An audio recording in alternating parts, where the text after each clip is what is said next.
malamig na hangin ng gabi ay humahaplos sa malalawak na lupain ng Hacienda San Isidro. Sa gitna ng ektarya-ektaryang taniman ng tubo at mangga nakatayo ang malaking mansyon ng pamilya ni Don Eduardo. Isang estrukturang yari sa matitibay na bato at kahoy na sumisimbolo sa kapangyarihan at yaman ng kanyang angkan.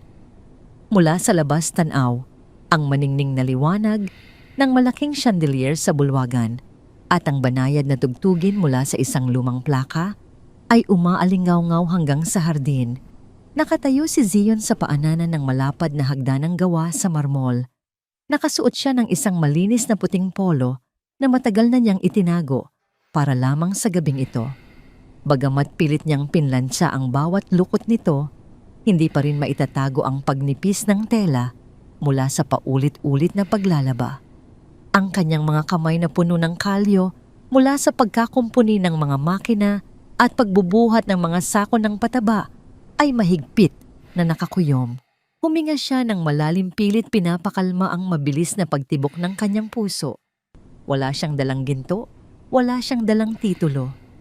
Ang tanging bitbit niya ay ang kanyang malinis na intensyon at isang katapangang inipon mula sa maraming gabi ng pag-aalinlangan. Dahan-dahan niyang inakyat ang mga hakbang patungo sa malaking pintuan. Pagpasok niya sa grand dining room, tila biglang huminto ang pag-ikot ng mundo. Sa gitna ng silid ay ang isang mahabang hapagkainan na puno ng nagkikinangang kubyertos at mga mamahaling putahe. Sa kabisera ay nakaupo si Don Eduardo, ang may-ari ng asyenda na may suot na plansadong barong at mukhang hindi nakasanayan ang pagngiti. Sa kanyang kanan ay ang asawang si Aurora, isang babaeng tahimik na sumasalamin sa tradisyonal na pagsunod. Sa kaliwa naman ay si Leah, ang kaisa-isang anak na babae ng Don. Nang magtama ang paningin nila ni Zion, bahagyang nanlaki ang mga mata ng dalaga, puno ng pag-aalala, ngunit may nakatagong paghanga sa tapang ng binata. Sa kabilang dulo ng mesa nakaupo si Carlo, ang pamangkin ni Don Eduardo, at tumatayong tagapamahala ng asyenda. Isang mapanguyam ng ngiti ang dahan-dahang sumilay sa mga labi ni Carlo nang makita niya kung sino ang bagong dating. Ang lahat ng atensyon ay nabaling kay Zion. Ang katahimikan sa loob ng silid ay naging napakabigat, tila isang makapal na ulap na nagbabadyang bumagsak. Tumikhim si Don Eduardo. Ang kanyang matalim na paningin ay tila tumatagos sa pagkatao ni Zion. Sa isang malamig at mababang boses, tinanong ng matanda kung ano ang ginagawa ng isang hamak na manggagawa sa loob ng kanyang formal na hapunan nang walang pahintulot. Hindi yumuko si Zion dahil sa takot. Napanatili niya ang pagiging tuwid ng kanyang tindig, ngunit nanatiling magalang ang kanyang tono. Sinabi niya na pumunta siya roon hindi bilang isang empleyado, kundi bilang isang lalaking may tapat na layunin. Tumingin siya ng diretso sa mga mata ni Don Eduardo at ipinahayag ang kanyang hangarin. Nais niyang humingi ng formal na pahintulot upang ligawan at kilalanin ng lubusan si Leah. Ipinaliwanag niya na bagamat wala siyang maipagmamalaking yaman o malaking pangalan, kaya niyang mag-alok ng isang buhay na puno ng katapatan, kasipagan at walang katumbas na paggalang. Ang mga salitang iyon ay bumagsak sa hapagkainan na tila mga batong inihagis sa isang tahimik na lawa. Napasinghap si Aurora at mabilis na tinakpan ang kanyang bibig gamit ang isang panyong seda. Si Leah ay halos hindi makahinga, pinipigilan ang sariling tumayo upang protektahan si Zion mula sa tiyak na pagbagsak ng galit ng kanyang ama. Isang mapaklang tawa ang lumabas mula kay Carlo. Inilapag niya ang kanyang hawak na tinidor at nagsalita ng may halong matinding pangiinsulto. Sinabi ni Carlo na ang mga daga ay dapat manatili sa kanal at hindi dapat nangangarap na makisalo sa hapag ng mga tao. Idinagdag pa niya na ang pag-ibig na inaalok ng isang dukha ay isang pabigat lamang sa pamilyang nagpapakain sa kanya. Ngunit ang pinakamatinding reaksyon ay nagmula sa mismong kabisera. Unti-unting tumayo si Don Eduardo. Ang kanyang mukha ay namula sa matinding galit at ang mga ugat sa kanyang leeg ay lumitaw. Ang kanyang pride o hiya bilang isang tinitingalang asyendero ay nayurakan ng isang lalaking itinuturing niyang walang halaga. Kinuha ni Don Eduardo ang kanyang kristal na kopa na puno ng mamahaling pulang alak. Walang anumang babala, iwinasiwas niya ang kanyang kamay at ibinuhos ng buong lakas ang laman ng kopa nang direkta sa mukha ni Zion. Ang malamig na likido ay tumama sa mukha ng binata. Ang pulang alak ay dumaloy mula sa kanyang noo, pababa sa kanyang mga mata, sa kanyang ilong hanggang sa bumakat ito sa kanyang malinis na puting polo na tila isang sariwang dugo mula sa isang malalim na sugat. Huminga ng malakas si Don Eduardo bago magsalita. Ang kanyang tinig ay nanginginig sa puot at pagkasuklam. Sinabihan niya si Zion na hindi kailanman magiging sapat ang anumang kabutihang asal upang takpan ang kanyang pinagmulan.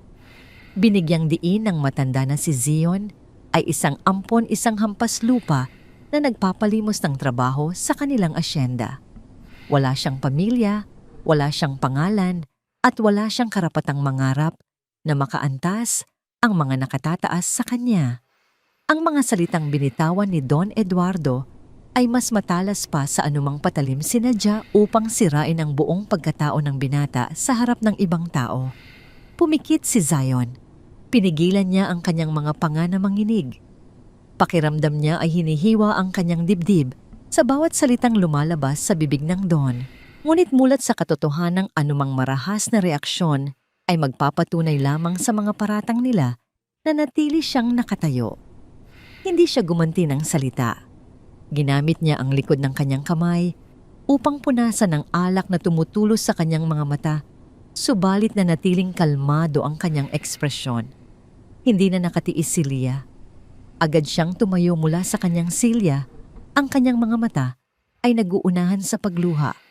Pilit siyang lumapit upang abutan ng pamunas si Zion at humingi ng tawad sa ginawa ng kanyang ama. Subalit bago pa man siya makahakbang palapit mahigpit na hinawakan ni Don Eduardo ang braso ng kanyang anak at marahas itong hinila pabalik. Tinapunan ng Don ng masamang tingin ang kanyang anak at binalaan itong huwag ibaba ang kanyang sarili para sa isang basura.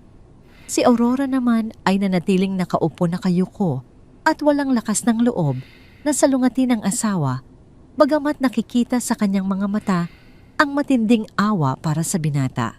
Tiningnan ni Zion si Leah ng may pag-unawa. Sa pamamagitan ng kanyang tahimik na mga mata, sinabi niyang huwag na itong lumaban para sa kanya sa pagkakataong yon upang hindi na lumaki ang gulo. Matapos iyon, ibinaling muli ni Zion ang paningin kay Don Eduardo. Sa halip na magalit o magmakaawa, bahagyang iniyuko ni Zion ang kanyang ulo bilang tanda ng paggalang sa nakatatanda. Nagpasintabi siya, humingi ng paumanhin sa pagkaabala at tahimik na tumalikod. Habang naglalakad siya palabas ng mahabang bulwagan, bawat hakbang niya ay naging mabigat. Ramdam niya ang nagbabagang paningin ng lahat na nakatutok sa kanyang likuran. Nang makalabas siya ng mansyon, isang malakas na pag-ulan ang sumalubong sa kanya. Ang kalangitan ay tila nakikidalamhati sa nangyari. Hinayaan ni Zion na basain siya ng malakas na ulan, umaasang mahuhugasan nito ang malagkit na alak na nakadikit sa kanyang balat, pati na rin ang pait na naiwan sa kanyang puso. Patuloy siyang naglakad sa gitna ng dilim at putik, patungo sa kanyang maliit na silid sa likod ng asyenda. Ang puting polo na may mantsa ng pula ay dumikit sa kanyang katawan. Samantala, sa loob ng mainit at maliwanag na mansyon, nakatayo si Carlo malapit sa malaking bintana. Habang pinapanood niya ang figura ni Zion na unti-unting lumiliit at nilalamon ng dilim at ulan, ininom niya ang natitirang alak sa kanyang sariling kopa. Isang nakakakilabot na ngiti ang namuo sa kanyang mukha. Naisip ni Carlo na ito pa lamang ang simula. Titiyakin niyang Ang panghihiyang natamo ni Zion ngayong gabi ay magiging umpisa ng pagkawala nito ng tuluyan mula sa hasyenda, San Isidro, at lalo na mula sa buhay ni Leah. Ang sikat ng araw kinaumagahan ay tila walang pakialam sa bigat ng nakaraang gabi. Sa likod ng malawak na hasyenda San Isidro, kung saan naroon ang mga luma at kinakalawang na makinarya, nagsimula na ang araw para sa mga manggagawa. Malamig pa ang hamog na nakakapit sa mga dahon ng tubo, ngunit ang usap-usapan ay mas mainit pa sa kape nilang isinasaw-saw sa tinapay. Sa may poso, kung saan nag-iigib ang mga trabahador, nakatayo si Joy. Siya ang isa sa mga kasambahay sa loob ng mansyon na kilala sa kawalan ng preno ng bibig. Sa kumpas ng kanyang mga kamay at panlalaki ng kanyang mga mata, isinalaysay niya ang bawat detalye ng nangyari sa hapagkainan ng mga asyendero. Inilarawan niya kung paano itinapon ni Don Eduardo ang pulang alak sa mukha ni Zion at kung paano naging kaawa-awa ang itsura ng binata na tila isang basang sisiw na ipinagtabuyan sa gitna ng ulan. Ang ilan sa mga nakikinig ay umiling ng may halong awa, habang ang iba naman ay palihim na ngumiti. Iniisip na masyadong naging ambisyoso ang isang hamak na utusan upang mangarap sa nag-iisang tagapagmana ng asyenda. Napatigil ang bulungan nang dumaan si Zion. Nakasuot siya ng kanyang kupasing asul na kamiseta at pantalon na puno ng mantsa ng grasa. Malinis ang kanyang mukha, walang bakas ng alak, ngunit ang lalim ng kanyang mga mata ay nagkukwento ng isang dangal na pilit niyang binubuong muli. Hindi siya lumingon sa mga nag-uusap. Pinili niyang itikom ang kanyang bibig at maglakad patungo sa talyer upang simulan ang kanyang trabaho. Kinain na niya ang kanyang hiya. Ang mahalaga ngayon ay hindi siya nawalan ng hanapbuhay. Ngunit bago pa man niya mahawakan ang kanyang mga kagamitan, isang anino ang humarang sa pintuan ng talyer. Nakapamulsa si Carlos, suot ang kanyang makinis na leather boots at plansadong polo. Isang ngingiting puno ng pang-uuyam ang nakaguhit sa kanyang mga labi. Tinitigan niya si Zion mula ulo hanggang paa, tila sinusuri ang isang insekto na madaling tapakan. Sa isang kalmadong boses na may halong lason, ipinaalam ni Carlo na may bagong utos mula sa mismong tanggapan ni Don Eduardo. Inilipat umano si Zion mula sa pagkakumpuni ng mga traktor patungo sa lumang bodega ng mga pataba. Ang bodegang iyon ay matagal nang hindi nililinis, puno ng nabubulok na kemikal dumi ng hayop at halumigmig na sumasakal sa hininga. Bukod pa rito, mahigpit na ipinagbawal ni Carlo na tumapak si Zion sa kahit anong bahagi ng hardin malapit sa mansyon at higit sa lahat, ipinagbawal ang paglapit o pagkausap kay Leah. Hindi nagpakita ng anumang pagtutol si Zion. Tumango lamang siya nang bahagya tinanggap ang sumpa ng kanyang kalagayan at tahimik na kinuha ang kanyang pala at timba. Sa isip ni Zion ang utang na loob niya sa asyenda na kumupkop sa kanya noong siya ay ulila pa ay mas malaki kaysa sa pang-aaping nararanasan niya ngayon. Buong umaga, siyang nagtrabaho sa loob ng madilim at mabahong bodega. Ang matapang na amoy ng amonya ay humahapdi sa kanyang ilong at nagpapaluha sa kanyang mga mata. Binuhat niya ang mga mabibigat na sako ng tumigas na pataba, isa-isa itong inilabas upang palitan. Ang kanyang likuran ay basang-basa ng pawis at ang kanyang mga kalamnan ay sumisigaw sa matinding pagod. Mula sa malayo sa ikalawang palapag ng mansyon, nakadungaw si Leah sa siwang ng kurtina. Nakita niya ang paghihirap ni Zion sa ilalim ng matinding sikat ng araw. Bawat pagbubuhat ng binata ay tila isang patalim na sumusugat sa puso ng dalaga. Nais niyang tumakbo pababa, magdala ng malamig na tubig at punasan ang pawis sa noo nito. Subalit isang kamay ang humawak sa kanyang balikat. Si Aurora, ang kanyang ina, ay nakatingin sa kanya nang may matinding pag-aalala. Hinila ni Aurora ang kanyang anak palayo sa bintana at binalaan itong huwag nang galitin ang kanyang ama kung ayaw nitong mas lalong mapahamak ang binata. Napapikit na lamang si Leah pilit na kinikimkim ang pag-iyak. Pagsapit ng tanghali ang pagod ni Zion ay umaabot na sa sukdulan. Kailangan niyang itapon ang isang malaking batya na puno ng maitim at malapot na putik at bulok na tubig mula sa kanal ng bodega. Mahigpit ang kanyang hawak sa gilid ng batya habang naglalakad siya patungo sa basurahan sa likod ng bakuran. Eksaktong naglalakad naman, papasok sa parehong pasilyo si Carlo kasama ang dalawa sa kanyang mga tauhan. Nang makita ni Carlo si Zion na nahihirapang maglakad dahil sa bigat ng kargada, isang madilim na kaisipan ang pumasok sa kanyang utak. Huminto siya sa gitna ng daanan, naghihintay sa paglapit ng binata. Nang dumaan si Zion sa tabi niya mabilis at palihim na iniharang ni Carlo ang kanyang kanang paa sa daraanan ni Zion. Isang matinding pagkawala ng balanse ang naramdaman ni Zion. Ang mabigat na batya ay dumaos-dos mula sa kanyang mga kamay. Isang malakas na pagbagsak ng kanyang katawan ang yumanig sa lupa nang sumubsob siya sa putikan.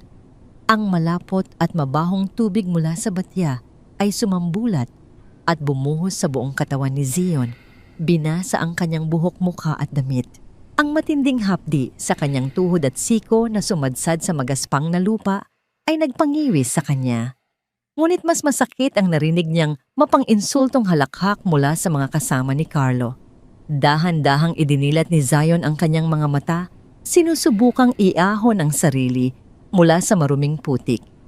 Subalit bago pa man siya makabango, naramdaman niya ang matigas at mabigat na suwelas ng sapatos ni Carlo na tumapak sa kanyang likuran, pilit siyang idinidiin pabalik sa lupa. Yumuko si Carlo, ang kanyang mukha ay nakangisi ng nakakapangilabot. Sa isang tinig na sinadyang iparinig sa mga nagmamasid na trabahador, sinabi ni Carlo na ang mga basura ay dapat laging nasa ilalim nakadikit sa putik kung saan sila nanggaling. Ininsulto niya ang katapangan ni Zion. Noong nakaraang gabi, tinatanong kung nasaan na ang yabang ng binata na humarap kay Don Eduardo. Sa ilalim ng mabigat na paa ni Carlo, naramdaman ni Zion ang pag-akyat ng matinding puot sa kanyang dibdib. Ibinabaon niya ang kanyang mga daliri sa putik, ikinuyom ang kanyang mga kamao nang napakahigpit hanggang sa pumuti ang kanyang mga buko.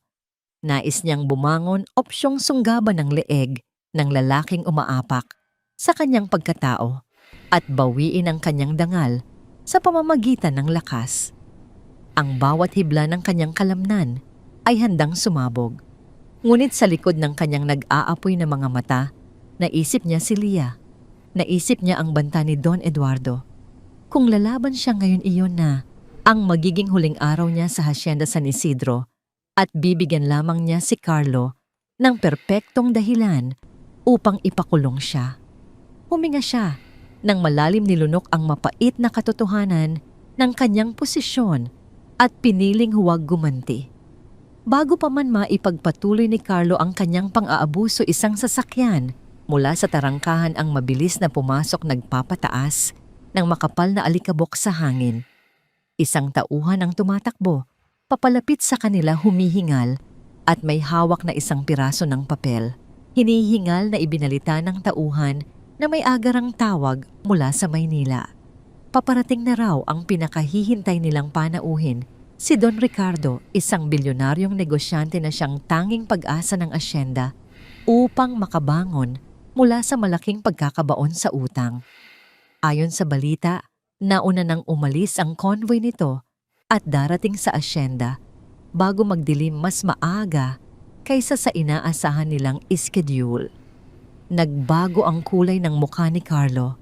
Ang kanyang mapagmataas na tindig ay napalitan ng labis na pagkabahala. Ang pagdating ng VIP na ito ay nangangahulugan ng pag-inspeksyon sa buong asyenda. Kailangang maging perpekto ang lahat. Walang bahid ng kapalpakan at higit sa lahat walang iskandalo. Tinanggal ni Carlo ang kanyang paa mula sa likod ni Zion. Ipinagpag niya ang dumi sa kanyang sapatos na tila nandidiri sa katiningnan ang nakadapak pang binata. Tinuro niya si Zion at nagbitiw ng isang mariing babala. Inutusan niya itong manatiling nakatago sa pinakasulok ng bodega o sa kulungan ng mga baboy pagdating ng panauhin. Binigyang diin ni Carlo na kung makikita ng bilyonaryo ang isang maruming nilalang na tulad niya na paggalagala sa asyenda at masisira ang imahe ng pamilya, siya mismo ang papatay sa kinabukasan ng binata. Matapos ang pananakot, nagmamadaling umalis si Carlo kasama ang kanyang mga tauhan upang ipag-utos ang paglilinis ng buong mansyon. Naiwang mag-isa si Zion sa gitna ng daanan. Dahan-dahan siyang tumayo, ramdam ang bigat ng putik at dumi na kumakapit sa kanyang damit at balat. Tumulo ang maitim na tubig mula sa kanyang baba patungo sa lupa. Tiningnan niya ang direksyon ng mansyon kung saan ang mga tao ay nagkakagulo para sa pagdating ng isang makapangyarihang tao. Hindi niya alam kung sino si Don Ricardo, ngunit sa kanyang nananahimik na kaluluwa, isang pakiramdam ang umusbong na ang pagdating ng bilyonaryong ito ang magiging simula ng isang malaking pagbabago sa mundong nagkukulong sa kanya. Hindi pa man sumisikat ng buo ang araw sa Hacienda San Isidro, ramdam na ang kakaibang kaba na bumabalot sa buong lupain. Ang mga kasambahay ay nagmamadaling nagwawalis ng mga tuyong dahon habang ang mga trabahador sa bukid ay inutusang itago ang anumang sirang kagamitan. Ang buong asyenda ay tila nagbihis para sa isang maharlikang pagbisita. Si Don Eduardo na karaniwang nagpapahinga sa kanyang balkonahe tuwing umaga ay makikitang nakatayo sa harap ng malaking pintuan ng mansyon. Nakasuot siya ng kanyang pinakamagarang barong, ngunit ang panginginig ng kanyang mga kamay ay hindi maitago ang katotohanan ang pagdating ng bilyonaryong mula sa Maynila, ang tanging sasagip sa kanyang pamilya mula sa pagkalubog sa utang. Sa likod ng mansyon, malayo sa nagkikinangang paghahanda, naroon si Zion. Isiniksik siya ni Carlos sa pinakadulo ng bodega ng pataba. Inatasan siyang magayos ng mga kinakalawang na tubo at magbuhat ng mga mabibigat na sako na hindi dapat makita ng mga panauhin. Pawis na pawis si Zion, ang kanyang suot na manipis na sando ay nakadikit na sa kanyang katawan dahil sa init ng lugar at ang kanyang mga braso ay puno ng alikabok at uling mula sa mga lumang makina.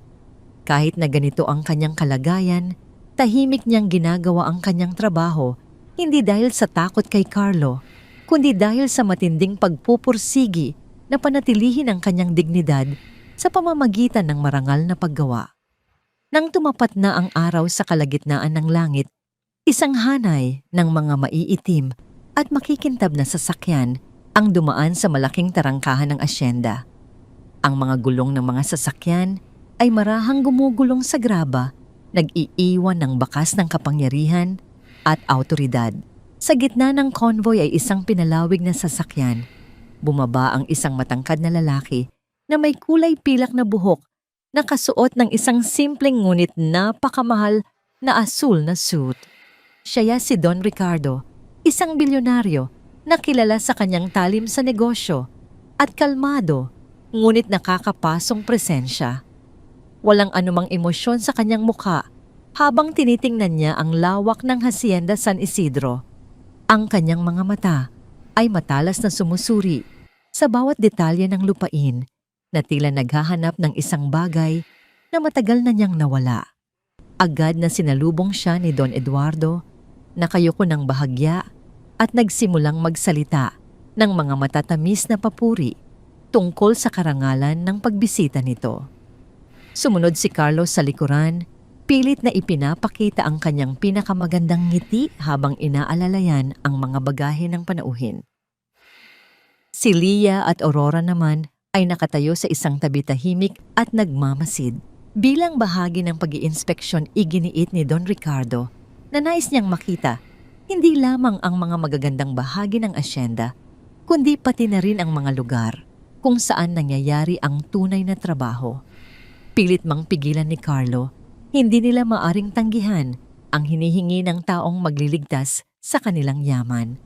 Naglakad ang grupo patungo sa likurang bahagi ng asyenda, papalapit sa lugar kung saan naroon ang mga bodega at talyer. Habang nagpapakitang gilas si Carlos sa pagpapaliwanag ng proseso ng kanilang ani, isang malaking truck na puno ng inaning mangga at tubo ang mabilis na pababa mula sa mabatong dalisdis patungo sa kanilang direksyon. Ang chopper ng truck ay tila nawala ng kontrol dahil sa pagnipis ng preno at bigat ng kargada. Ang sasakyan ay mabilis at walang prenong dumudula sa basa at maputik na daan, direktang nakatutok sa pwesto ni na Don Ricardo at Don Eduardo. Natigilan ang lahat. Nanlaki ang mga mata ni Don Eduardo at si Carlo ay napaatras dahil sa takot. Walang ginawa, kundi ang itulak ang kanyang sarili, palayo sa panganib, hinayaang maiwan ang matandang bilyonaryo sa gitna ng daan.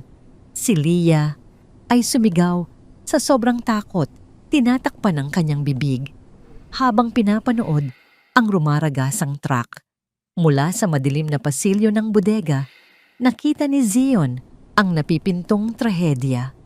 Walang anumang pag-aalinlangan, binitiwan niya ang kanyang mga hawak at tumakbo ng napakabilis palabas ng bodega. Ginamit niya ang buong lakas ng kanyang mga binti at sa isang mabilis na pagtalon, inabot niya ang gilid ng umaandar na truck. Buong puwersa niyang binuksan ang pinto ng driver na nooy nakapikit na sa takot at mabilis na inabot ang manibela. Sa isang matinding pagpihit, ibinaling ni Zion ang direksyon ng truck palayo sa mga tao papunta sa isang malaking tumpok ng lupa at tuyong sanga sa gilid ng kalsada. Isang matinding pag-uga ang naganap nang bumangga ang truck sa lupa, nagpalipad ng alikabok at mga dahon sa hangin. Huminto ang makina. Ligtas ang lahat. Nang mahawi ang alikabok, bumaba si Zion mula sa truck. Humihingal siya, ang kanyang damit ay mas lalong nadumihan at may maliit na hiwa sa kanyang noo na nagdurugo. Tiningnan niya sina Don Ricardo at Don Eduardo upang makasigurong walang nasaktan sa kanila. Subalit bago pa man makapagsalita ang sinuman, mabilis na lumapit si Carlo. Ang kanyang mukha ay namumula sa matinding galit at hiya dahil sa kanyang ipinakitang kaduwagan kanina. Upang bawiin ang kanyang dignidad sa harap ng panauhin, itinaas niya ang kanyang kanang kamay at malakas na sinampal si Zion sa pisngi. Ang sampal ay napakalakas na umalingaw-ngaw sa paligid, naging dahilan ng panandaliang pagkatumba ni Zion sa lupa. Dinuro ni Carlo si Zion habang galit na sumisigaw. Inakusahan niya ang binata na isang tanga na naging dahilan ng kapahamakan ng panauhin dahil sa hindi pag-aayos ng preno ng truck ng maayos. Inalipusta niya ang pagkatao ni Zion, idinidikdik na wala itong ginawang tama, kundi ang magbigay ng problema sa asyenda. Sa isip ni Carlo, ito ang perpektong pagkakataon upang ipakitang siya ang may awtoridad at maikubli ang sariling pagkakamali. Bumangon ng dahan-dahan si Zion. Ang kanyang pisngi ay namumula at nagdadala ng matinding hapdi, ngunit hindi niya ipinakitang siya ay natalo. Ikinuyom niya ang kanyang mga palad at tiningnan si Carlo nang may malamig na puot. Hindi niya ibinaba ang kanyang paningin, pinapanatili ang kanyang dangal sa kabila ng pisikal na pananakit na ginawa sa kanya. Nakatayo siya ng tuwid, hindi umaatras. Sa sandaling iyon, pumagitna si Don Ricardo. Itinaas ng bilyonaryo ang kanyang kamay upang patigilin si Carlo sa patuloy nitong pagsigaw. Dahan-dahang naglakad ang matanda palapit kay Zion. Tiningnan niyang maigi ang mukha ng binata na puno ng dumi at dugo. Nang magtagpo ang kanilang mga mata, isang matinding pagkabigla ang dumaan sa kalmado at blangkong mukha ni Don Ricardo. Natigilan siya. Napahawak siya ng mahigpit sa kanyang tungkod, tila nawalan ng hininga sa loob ng ilang segundo. Ang pares ng mga mata na tumititig sa kanya, ang hugis ng panga, at ang buong anyo ni Zion na hindi natitinag sa kabila ng hirap at pang-aapi, ay bumuhay ng isang alaala mula sa kanyang nakaraan. Isang alaalang pilit niyang hinahanap sa loob ng mahigit 2 dekada. Hindi nagpasalamat si Don Ricardo kay Zion sa pagliligtas ng kanyang buhay, ngunit ang kanyang tingin ay sapat na upang malito ang lahat. Inalis ni Don Ricardo ang kanyang paningin mula kay Zion at bumaling kay Don Eduardo. Iniutos na ipagpatuloy na ang pag-inspeksyon at sabihin na hindi na mahalaga ang nangyaring aksidente. Iniwan nila si Zion na nakatayo malapit sa track, ngunit habang naglalakad palayo si Don Ricardo, ilang beses itong lumingon pabalik sa direksyon ng binata. Ang kanyang isip ay gulong-gulo. Pagsapit ng gabi, ang formal na hapunan sa loob ng mansyon ay naging mas tahimik. Nakaupo si Don Ricardo sa kabisera, kaharap si Don Eduardo. Si Carlo ay patuloy sa pag-alok ng alak at pagbibigay ng matatamis na salita tungkol sa pag-unlad ng negosyo. Ngunit hindi nakikinig si Don Ricardo sa mga planong inilalatag ni Carlo. Nakatingin lamang siya sa kopa ng alak, malalim ang iniisip. Nang pansamantalang umalis si Carlo upang kumuha ng mas magandang uri ng alak mula sa bodega, ibinaba ni Don Ricardo ang kanyang kubyertos at tiningnan ng seryoso si Don Eduardo. Sa isang malamig at nagtatanong na boses, nagtanong si Don Ricardo tungkol sa binatang nagligtas sa kanila kaninang hapon. Inilarawan niya si Zion bilang isang batang may hindi pangkaraniwang katapangan at isang uri ng paningin na napakapamilyar. Idinagdag niya na ang mga mata ni Zion ay kahawig na kahawig ng mga mata ng kanyang yumaong nakatatandang kapatid, isang kapatid na naglayas dala ang asawa at ang kaisa-isang sanggol na anak. Dahil sa isang matinding pagtatalo sa pamilya, maraming taon na ang nakararaan. Nanginig ang kamay ni Don Eduardo na may hawak na baso. Ang pagbanggit ng matandang bilyonaryo tungkol sa kapatid nito ay nagparamdam ng malamig na pawis sa kanyang noo. Subalit pilit niyang pinanatili ang kanyang nangiti. Sinasabing si Zion ay isa lamang ulila na napulot nila sa palengke. Maraming taon na ang nakararaan at walang maipagmamalaking angkan. Hindi na kumbinsi si Don Ricardo. Tumingin siya sa bintana kung saan makikita ang dilim na bumabalot sa asyenda. May kakaibang tibok sa kanyang dibdib, isang pakiramdam na nagsasabing hindi aksidente ang kanyang pagbabalik sa probinsyang ito. Alam niyang may tinatagong sekreto ang asyenda at hindi siya aalis hanggang hindi niya natutuklasan kung bakit ang dugo ng isang bilyonaryo ay posibleng nakakulong sa putik ng Hacienda San Isidro. Ang gabi sa Hacienda San Isidro ay karaniwang tahimik, ngunit para kay Carlo ang katahimikan ay tila isang nakakabinging banta. Mula sa kanyang silid sa ikalawang palapag ng mansyon, tanaw niya ang nakaparadang sasakyan ni Don Ricardo. Hindi siya makatulog. Ang pagtatanong ng bilyonaryo tungkol kay Zion noong hapunan ay patuloy na gumugulo sa kanyang isipan.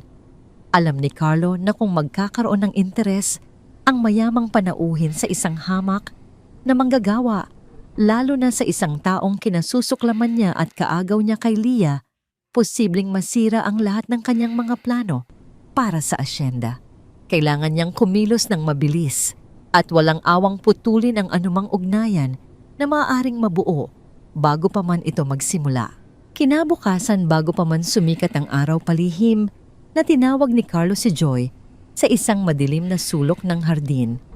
Si Joy, na palaging uhaw sa pabuya at atensyon, ay mabilis na lumapit nang makita ang makapal na bungkos ng pera na hawak ng tagapamahala. Ibinaba ni Carlo ang kanyang boses sa isang mapanganib na bulong at inilatag ang kanyang plano.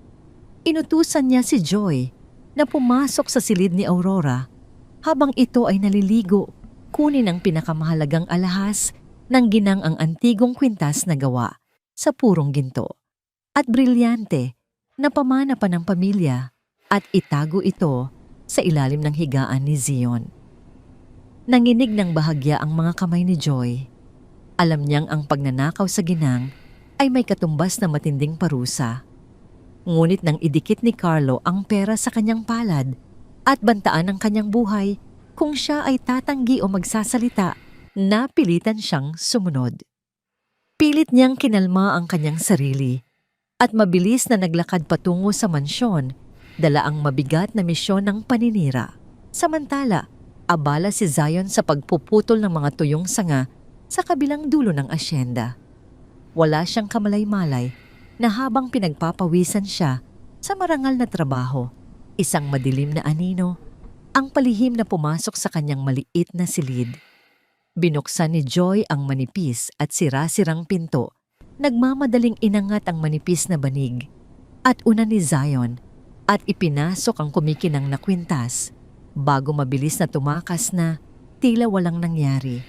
Pagsapit ng 9 ng umaga, isang malakas na komosyon ang bumasag sa kaayusan ng mansyon.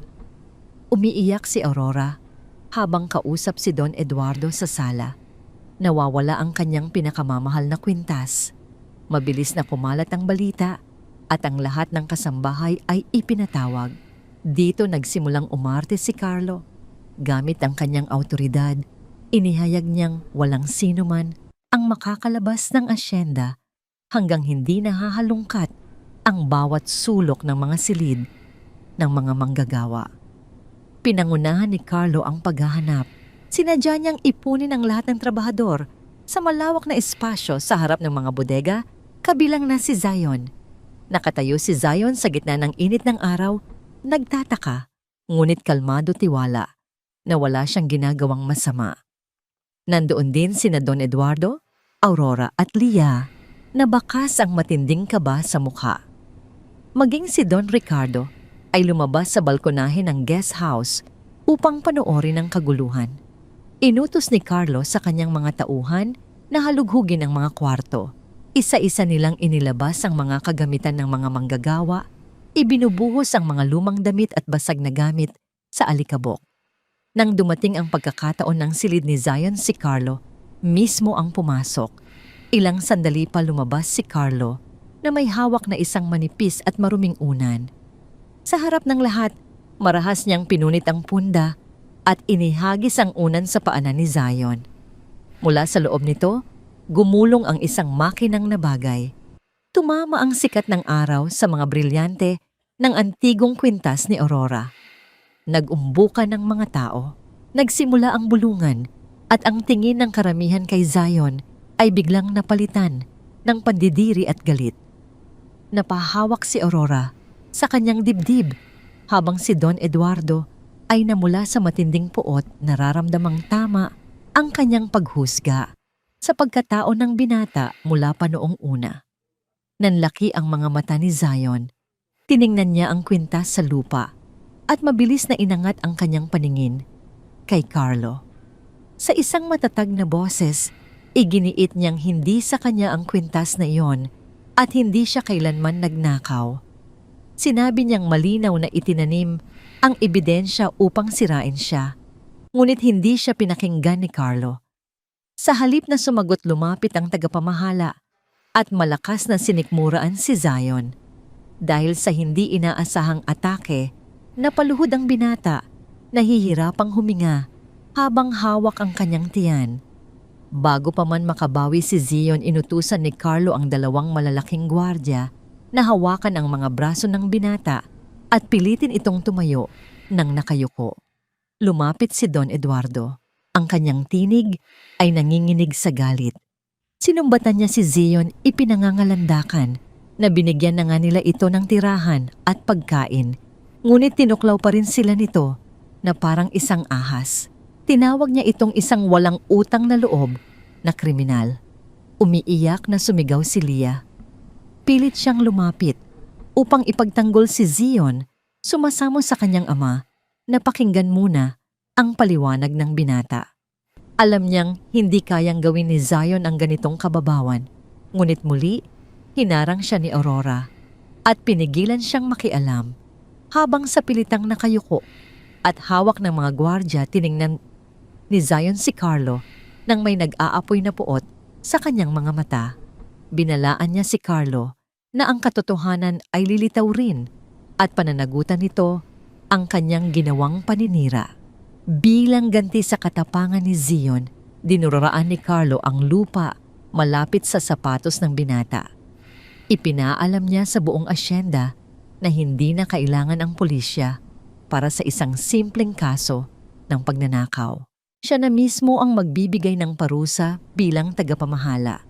Inutos niya na dalhin si Zion sa lumang imbakan ng asukal sa kabilang dulo ng gubat, isang lugar na walang bintana, puno ng daga at matagal nang inabandona.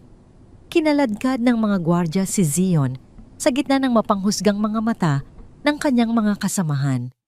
Pilit siyang nagpupumiglas ginagamit ang kanyang lakas upang makawala. Ngunit naging masyadong marahas ang mga gwardya at pinalo siya sa likod ng tuhod upang mawalan ng balanse. Mula sa balkonahe pinanood ni Don Ricardo ang buong eksena. Ang kanyang mukha ay nanatiling blanko, ngunit ang kanyang mga kamay ay mahigpit na nakahawak sa barandilya.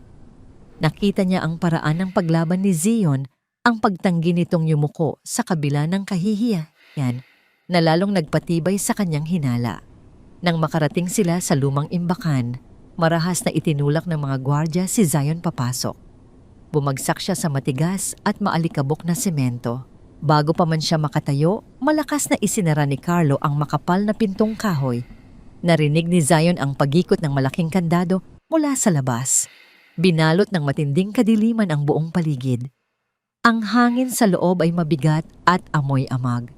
Naupo si Zion sa isang sulok na kasandal sa malamig na pader habang nararamdaman ang sakit sa kanyang sikmura at mga braso. Sa labas ng pinto, narinig niya ang boses ni Carlo na nagbabantang bukas ng umaga, idadala siya sa presinto upang mabulok sa kulungan nang walang sino man ang tutulong sa kanya. Sa gitna ng kadiliman ng inabandonang imbakan, ipinikit ni Zion ang kanyang mga mata. Ang kanyang kinabukasan ay tila tuluyan ng nag-unaw, nakakulong sa isang kasinungalingan na gawa ng isang taong walang kaluluwa. Ngunit sa ilalim ng lahat ng sakit at hiya, isang maliit na pag-asa, ang nanatiling buhay ang pagtitiwala na hindi hahayaan ng langit na manalo ang kasamaan at ang alaalang may isang taong naniwala sa kanya kahit na ang buong mundo ay tumalikod na. Ang dilim ng gabi ay bumalot sa Hacienda San Isidro, ngunit sa loob ng mansyon, walang sino man ang nakaramdam ng tunay na kapayapaan. Ang hangin ay mabigat puno ng hindi nasabing mga salita at pinipigilang emosyon. Sa kanyang silid, pabalik-balik sa paglalakad si Leah. Ang kanyang mga mata ay mugto mula sa pag-iyak at ang kanyang dibdib ay sumisikip sa tuwing maaalala niya ang pag-ungol ni Zion nang sikmuraan ito ni Carlo sa harap ng maraming tao. Hindi siya makapaniwala. Kilala niya si Zion, ang mga kalyos sa kamay nito ay patunay ng isang lalaking pinipiling magpakahirap kaysa mandaya isang lalaking mas gugustuhing magutom kaysa kumuha ng hindi kanya. Habang nakatingin sa bintana, patungo sa direksyon ng lumang imbakan kung saan nakakulong si Zion, isang matinding desisyon ang nabuo sa isip ni Leah. Hindi siya pwedeng manatiling nakatago sa likod ng pangalan ng kanyang ama. Kailangan niyang kumilos bago dumating ang umaga at tuluyang ipasa si Zion sa mga pulis. Lumabas siya ng kanyang silid nang walang ingay. Ang mga pasilyo ay tahimik, tanging ang mahinang liwanag mula sa mga lampara ang nagsisilbing gabay niya. Pababa ng hagdan, narinig niya ang mahinang pag-uusap mula sa direksyon ng kusina. Huminto siya at nakinig. Sa loob ng maluwag na kusina, nakaupo si Joy sa isang maliit na upuan malapit sa lababo. May hawak itong isang maliit na salamin at masayang sinusuri ang isang bagay na kumikinang sa ilalim ng ilaw. Nang sumilip si Leah mula sa hamba ng pinto, napansin niya ang isang bago at mamahaling gintong pulseras na nakapulupot sa pulso ni Joy. Ang alahas na yon ay imposibleng mabili ng isang simpleng kasambahay mula sa kanyang maliit na sweldo, lalo na't kilalang baon sa utang si Joy sa tindahan sa labas ng asyenda. Umusbong ang matinding hinala sa isip ni Leah. Ang mga piraso ng puzzle ay unti-unting nabubuo. Ang biglaang pagkakita ng kwintas sa ilalim ng unan ni Zion, ang sobrang bilis na pag-akusa ni Carlo at ngayon ang bagong yamang ipinagmamalaki ni Joy sa gitna ng gabi. Hindi na nakapagpigil si Leah. Marahas niyang binuksan ang pinto ng kusina at mabilis na humakbang papasok. Nanlaki ang mga mata ni Joy at mabilis nitong itinago ang kanyang kamay sa likuran. Pilit itong ngumiti, nanginginig ang boses habang nagtatanong kung bakit gising pa ang senyorita ng ganitong oras. Hindi sumagot si Leah. Naglakad siya papalapit hanggang sa makorner niya si Joy sa gilid ng lababo. Sa isang iglap hinawakan niya ng mahigpit ang braso ng kasambahay at sa pilitang iniharap ang nakatagong kamay. Tinitigan ni Leah ang mamahaling pulseras bago itinaas ang kanyang paningin upang salubungin ang naguguluhang mga mata ni Joy. Sa isang matigas at malamig na boses, tinanong ni Leah kung saan galing ang alahas na yon. Hindi pinansin ni Leah ang panginginig ng kasambahay. Idiniin niyang kilala niya ang halaga ng mga ganoong gamit at imposibleng nabili iyon ni Joy nang walang gumagawa ng kababalaghan. Nagsimulang magpalusot si Joy. Utal-utal niyang sinabi na bigay lamang iyon ng isang malayong kamag-anak mula sa lungsod. Ngunit hindi bumitaw si Leah. Mas sinigpitan pa niya ang pagkakakapit sa braso ni Joy. Halos ibaon ang kanyang mga kuko sa balat nito. Nagbanta si Leah. Sinabi niya na kung hindi aamin si Joy, sa totoo siya mismo ang tatawag sa mga pulis bukas ng umaga upang ipasuri hindi lamang si Zion, kundi pati na rin ang lahat ng gamit ng mga kasambahay. Idinagdag niya na ang pagtanggap ng suhol at pakikipagsabwatan sa pagnanakaw ay mas mabigat na kasalanan kaysa sa simpleng pagnanakaw. Bumilis ang paghinga ni Joy. Ang takot na makulong ay mas nangibabaw kaysa sa takot niya kay Carlo. Nagsimula siyang umiyak nagmamakaawa kay Leah na huwag siyang isuplong. Bumigay ang kanyang tuhod at unti-unti siyang napaupo sa sahig ng kusina. Sa pag-itan ng mga hikbi, ipinagtapat ni Joy ang lahat. Sinabi niya kung paano siya kinausap ni Carlo kaninang madaling araw. Inamin niya kung paano inialok ni Carlo ang malaking halaga ng pera kapalit ng pagkuha niya sa kwintas ni Aurora at pagtatago nito sa silid ni Zion. Sinabi rin niyang ang pulseras ay binili niya mula sa paunang bayad ni Carlo. Umiiyak siyang humingi ng tawad, sinasabing pinilit lamang siya at binalaang papatayin kung hindi susunod sa utos ng tagapamahala. Nakaramdam ng matinding pandidiri si Leah, ang taong pinagkakatiwalaan ng kanyang ama. Ang lalaking pilit na ipinagkakasundo sa kanya ay isang halimaw na kayang manira ng inosenteng buhay para lamang maprotektahan ang sariling interes. Mabilis na nag-isip si Leah. Hindi sapat ang salita lamang ng isang kasambahay upang mapabagsak si Carlo. Kailangan niya ng matibay na ebidensya o isang taong may sapat na kapangyarihan upang labanan ang impluwensya ni Carlo sa kanyang ama. Agad niyang inutusan si Joy na isulat ang lahat ng inamin nito sa isang pirasong papel at pirmahan ito. Bagamat labag sa loob sumunod si Joy sa takot na mas lalong mapahamak. Nang makuha ang papel, mabilis na lumabas si Leah ng kusina. Tumatakbo siya sa madilim na pasilyo, pabalik sa ikalawang palapag. Hawak niya ng mahigpit ang papel, pakiramdam niya ay bitbit niya ang buhay ni Zion. Alam niyang kung ibibigay niya ito sa kanyang ama, babalik na rin lamang ito ni Carlo. Mayroon lamang siyang isang opsyon, isang taong walang kinikilingan at may awtoridad na hindi kayang tapatan ng kahit sino sa asyenda. Huminto siya sa tapat ng pinto ng guest room kung saan natutulog ang bilyonaryong si Don Ricardo. Huminga siya ng malalim pilit na pinapakalma ang sarili. Inayos niya ang kanyang nagulong buhok at humanda para sa pinakamahalagang pag-uusap ng kanyang buhay. Dahan-dahan ngunit mariin siyang kumatok sa makapal na pinto ng kahoy. Ilang sandali ang lumipas bago bumukas ito. Bumulaga sa kanya si Don Ricardo, nakasuot ng simpleng roba at may hawak na isang baso ng mainit na tsa. Ang ekspresyon ng matanda ay kalmado, tila inaasahan ang kanyang pagdating. Nang makapasok, hindi na nagpaligoy-ligoy pa si Leah. Inilahad niya ang nakatuping papel kay Don Ricardo. Sa isang nanginginig, ngunit buong pusong pagpapaliwanag, isinalaysay niya ang katotohanan. Sinabi niyang si Zion ay inosente at ang lahat ng nangyari kaninang umaga ay isang maruming patibong na plinano ni Carlo upang maalis ang binata sa asyenda. Ipinakita niya ang pag-amin ni Joy at idiniin na si Carlo ang tunay na magnanakaw ng kapayapaan at dangal sa kanilang tahanan. Kinuha ni Don Ricardo ang papel at tahimik itong binasa.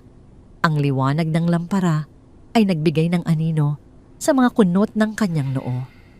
Sa loob ng ilang minuto, walang nagsalita.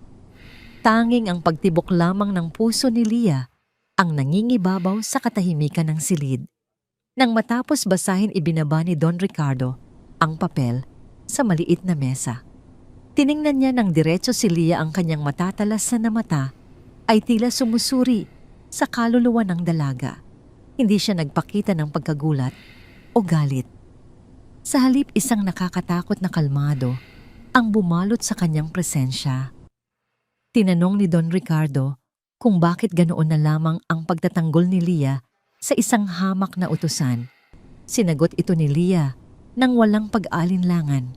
Ipinahayag niyang hindi nasusukat ang dangal ng isang tao sa dami ng pera o sa estado ng buhay, kundi sa katapatan at kabutihan ng puso nito, isang bagay na patuloy na ipinapakita ni Zion sa kabila ng lahat ng pang-aabuso. Idinagdag niya na ang pagmamahal na nararamdaman niya para kay Zion ay nakabatay sa respeto at katotohanan, mga bagay na hindi kailanman maiintindihan ni Carlo. Tumango ng dahan-dahan si Don Ricardo. Ang isang maliit ngunit seryosong ngiti ay sumilay sa kanyang mga labi. Ito ang unang pagkakataon na nakita siyang ngumiti ng ganoon mula nang dumating siya sa asyenda. Inutusan niya si Leah na bumalik sa kanyang silid at matulog ng mahimbing dahil kinabukasan maraming bagay ang mababago. Tiniyak niya sa dalaga na ang katotohanan ay lilitaw bago pa man dumating ang mga pulis at ang hustisya ay ipapataw ng may buong puwersa ng kanyang pangalan. Nakahinga ng maluwag si Leah. Tumalikod siya at tahimik na lumabas ng silid, samantala naiwan si Don Ricardo na nakatayo malapit sa bintana, tinitingnan ang direksyon ng lumang imbakan. Hinigpitan niya ang hawak sa kanyang baso. Alam niyang ang araw ng bukas ay hindi lamang magliligtas sa isang inosenteng manggagawa, kundi magbubunyag din ng isang matagal ng ibinaong sikreto na magpapabagsak sa kaharian ng kasinungalingan sa Hacienda San Isidro. Ang umaga sa Hacienda San Isidro ay sumikat ng may mabigat at malamig na hangin. Sa harap ng mansyon nakaparada ang isang sasakyan ng mga pulis na pinatawag ni Carlo ng madaling araw. Ang mga manggagawa ay tahimik na nakatayo sa paligid, hindi magawang magsimula sa kanilang mga gawain dahil sa matinding tensyon na bumabalot sa asyenda. Nakatayo si Don Eduardo sa balkonahe, bakas ang pagod at pagkadismaya sa kanyang muka, habang si Aurora ay tahimik na lumuluha sa kanyang tabi. Sa ibaba, si Carlo ay naglalakad-lakad puno ng kayabangan at tila inaasahan na ang tagumpay ng kanyang plano. Mula sa pintuan ng mansyon, lumabas si Leah.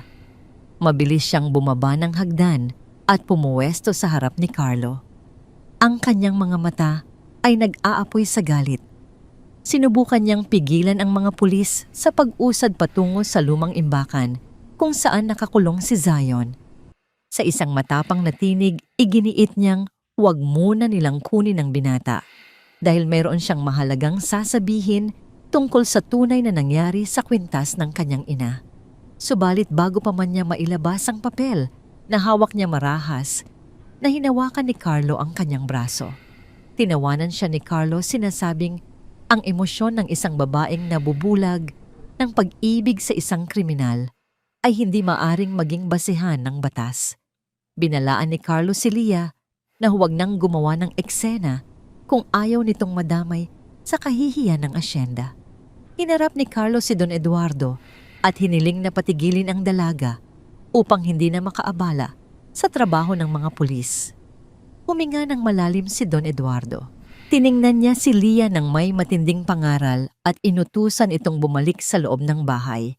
Sinabi niyang ang batas ay batas at ang pagnanakaw sa loob ng kanilang tahanan ay isang pagkakasala na hindi maaring palampasin kahit pa sinong manggagawa ang gumawa nito. Hindi nagpatinag si Lia. Pilit niyang iwinawaksi ang hawak ni Carlo, ngunit mas hinigpitan pa ito ng tagapamahala. Pilit siyang kinakaladkad ni Carlo pabalik sa mansyon. Sa sandaling iyon, halos mawalan na ng pag-asa ang dalaga. Ngunit bago pa man tuluyang maipasok si Lia, sa loob bumukas ang malaking pinto ng guest house. Lumabas si Don Ricardo nakasuot ng kanyang formal at madilim na suit, tanga ng kanyang tungkod na gawa sa mamahaling kahoy. Ang kanyang mga hakbang ay mabagal ngunit puno ng awtoridad na nagpatahimik sa buong paligid. Ang mga pulis ay kusang umatras at maging si Carlo ay napilitang bitiwan si Lia. Huminto si Don Ricardo sa gitna ng daanan. Tiningnan niya ng malamig ang mga pulis at nag-utos na huwag munang gumawa ng anumang hakbang nang wala siyang pahintulot. Ang kanyang tinig bagamat hindi sumisigaw ay may dalang bigat na hindi maaaring labagin. Binaling niya ang kanyang paningin kay Carlo. Hiningi ni Don Ricardo ang susi ng lumang imbakan mula sa tagapamahala. Nagtaka si Carlo at sinubukang magdahilan. Sinabi niyang hindi ligtas na lapitan ng isang bilyonaryong panauhin ang isang magnanakaw at baka mapahamak lamang ito. Subalit hindi tinanggap ni Don Ricardo ang dahilan. Inilahad niya ang kanyang kamay nang mariin isang kilos na hindi tumatanggap ng pagtanggi. Nanginginig na kinuha ni Carlo ang malaking kalawangin na susi mula sa kanyang bulsa at ibinigay ito kay Don Ricardo. Naglakad si Don Ricardo patungo sa lumang imbakan, kasunod sina Don Eduardo, Carlo, Lia at ang mga pulis. Nang makarating sila sa harap ng makapal at lumang pinto, mismong si Don Ricardo ang nagpasok ng susi at nagbukas nito. Ang pinto ay bumukas nang may mabigat na alikabok at amoy ng amag na sumalubong sa kanila. Sa loob sa gitna ng kadiliman at dumi, nakaupo si Zion sa sahig. Ang kanyang mga kamay ay nakapatong sa kanyang tuhod at ang kanyang mga mata ay nanatiling kalmado sa kabila ng magdamag na pagkakakulong. Nang makita niya ang liwanag at ang mga taong pumasok dahan-dahan, siyang tumayo. Ang kanyang damit ay madumi at lukot-lukot, ngunit ang kanyang tindig ay hindi nagpapakita ng anumang pagkatalo. Pumasok si Don Ricardo sa loob ng imbakan. Huminto siya sa mismong harapan ni Zion. Sa isang kilos na ikinagulat ng lahat, itinaas ng matandang bilyonaryo ang kanyang kamay at mismong pinagpaga ng alikabok sa balikat ng binata. Ito ay isang kilos ng paggalang na hindi inaasahan ng sinuman, lalo na mula sa isang taong nasa ganoong katayuan. Bumaling si Don Ricardo kay Carlo at kay Don Eduardo. Mula sa bulsa ng kanyang suit, inilabas niya ang papel na ibinigay ni Lia kagabi, ang nakasulat na pag-amin ni Joy. Inabot niya ito kay Don Eduardo at inutos na basahin ng malakas ang nilalaman nito sa harap ng lahat ng naroroon. Nanginginig ang mga kamay ni Don Eduardo habang binabasa ang liham. Bawat salita ng pag-amin ni Joy ay parang mga saksak ng patalim sa pagkatao ni Carlo. Ang pag-amin sa panunuhol, ang planong pagtatanim ng ebidensya at ang pagkakabili ng mamahaling pulseras mula sa pera ng asyenda. Nang matapos si Don Eduardo, ang kanyang mukha ay namula sa pinaghalong galit at matinding kahihiyan. Subalit hindi pa tapos si Don Ricardo. Tiningnan niya si Carlo na nooy namumutla na at pilit na naghahanap ng lulusutan. Mabilis na nagdahilan si Carlo, sinasabing gawa-gawa lamang ni Joy ang liham at binayaran umano ito ni Lia upang siraan siya. Itinanggi niya ang lahat at idiniin na hindi siya gagawa ng ganoong kababawan. Walang pag-aalinlangan inihagis ni Don Ricardo ang isang makapal na brown envelope sa paanan ni Carlo. Ang envelope na yon ay naglalaman ng mga dokumento na pinahanap niya kagabi sa pamamagitan ng kanyang mga tauhan sa Maynila. Sinabi ni Don Ricardo na naglalaman iyon ng mga transaksyon sa bangko ni Carlo na nagpapatunay sa mga ninakaw nitong pondo mula sa asyenda sa nakalipas na 5 taon. Ipinaliwanag niyang hindi lamang isang kwintas ang ninakaw ni Carlo, kundi ang kinabukasan ng buong Hacienda San Isidro. Hindi nakapagsalita si Carlo. Ang kanyang mga binti ay tila nawalan ng lakas, napapaatras siya palayo sa mga dokumentong nagpapatunay ng kanyang mga kasalanan. Tumingin si Don Ricardo kay Zion, pagkatapos ay kay Don Eduardo. Huminga siya nang malalim ang kanyang mga mata ay nagniningning sa isang emosyon na matagal na niyang pinigilan. Tinuro niya si Zion gamit ang kanyang tungkod at nagbitiw ng isang pahayag na nagpatahimik sa buong paligid.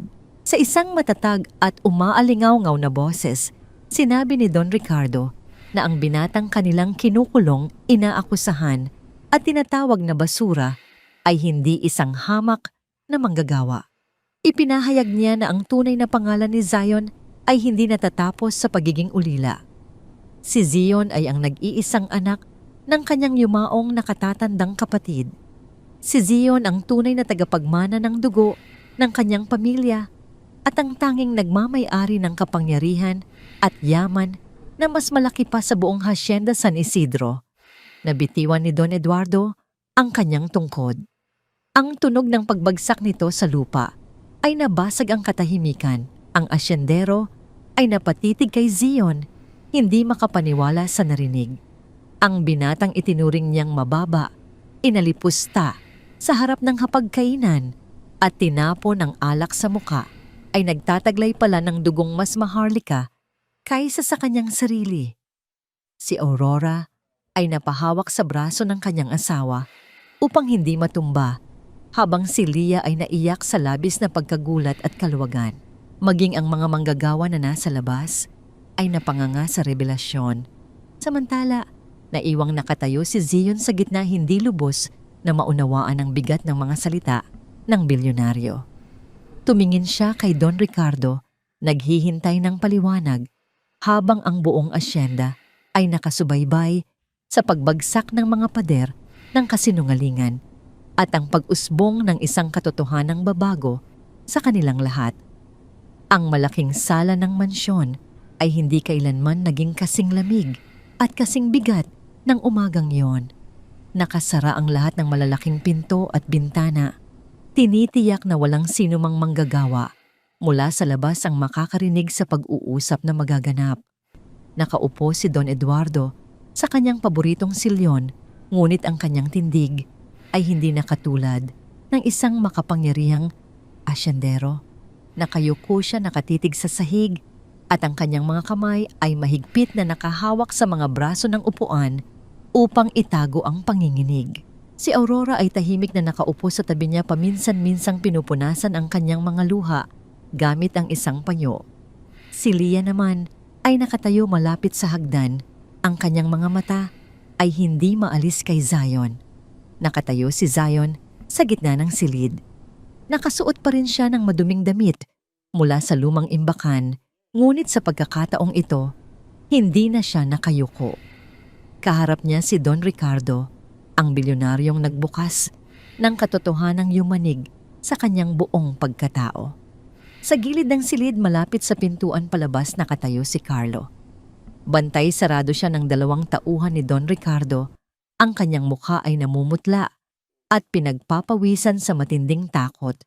Ngunit makikita pa rin ang natitirang kayabangan at puot sa kanyang mga mata.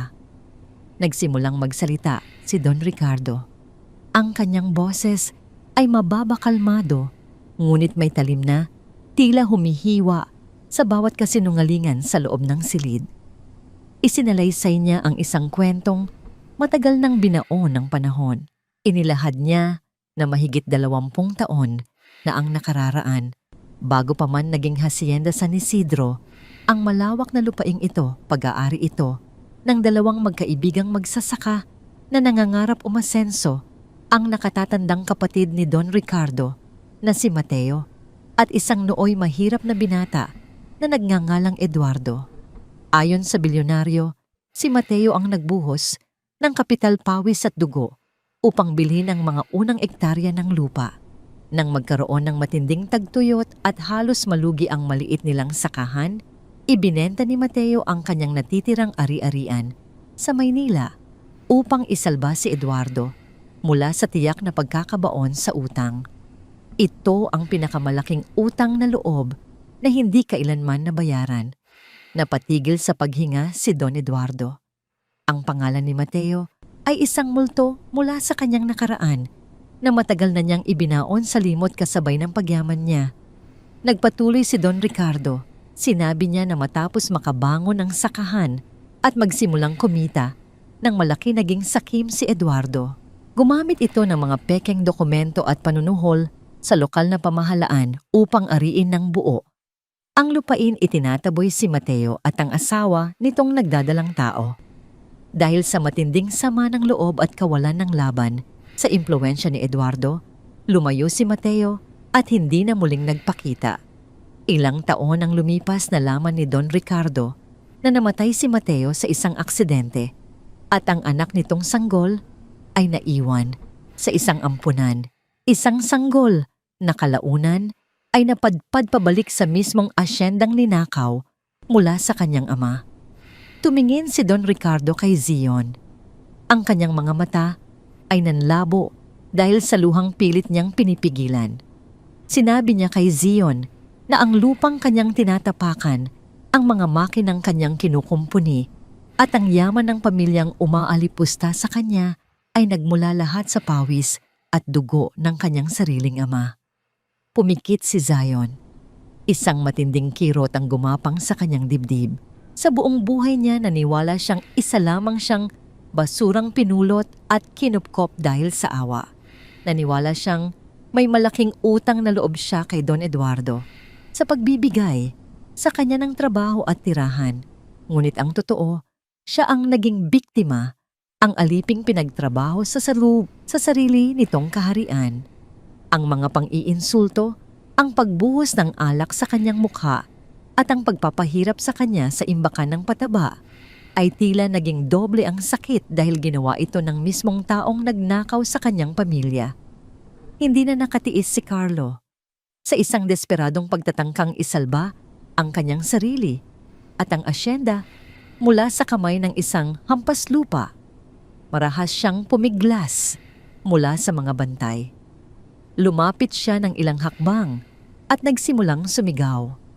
Tinawag niyang sinungaling si Don Ricardo. Inakusahan niya ang bilyonaryo na gumagawa lamang ng kwento upang bawiin ang asyenda at ibigay ito sa isang ulilang walang kwenta. Dinuro niya si Zion at nangutya na.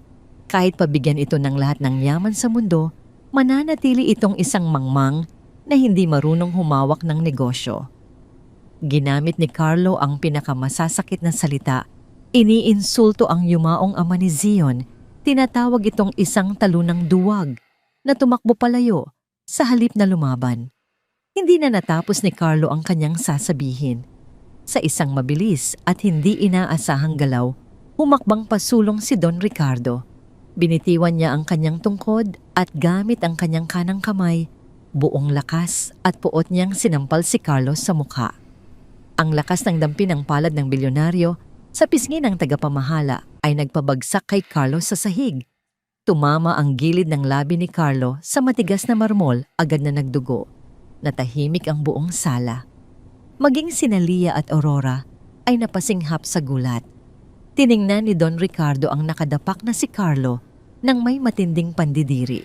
Sa isang tinig na kasing lamig ng yelo, sinabi ng bilyonaryo na ang sinumang lapastanganin ng pangalan ng kanyang kapatid ay hindi makakatikim ng anumang awa mula sa kanya. Inutusan niya ang kanyang mga tauhan na hawakan muli si Carlo at huwag itong papayagang makagalaw. Bumaling si Don Ricardo kay Don Eduardo. Ang matandang asyendero ay nanginginig na sa matinding hiya at takot.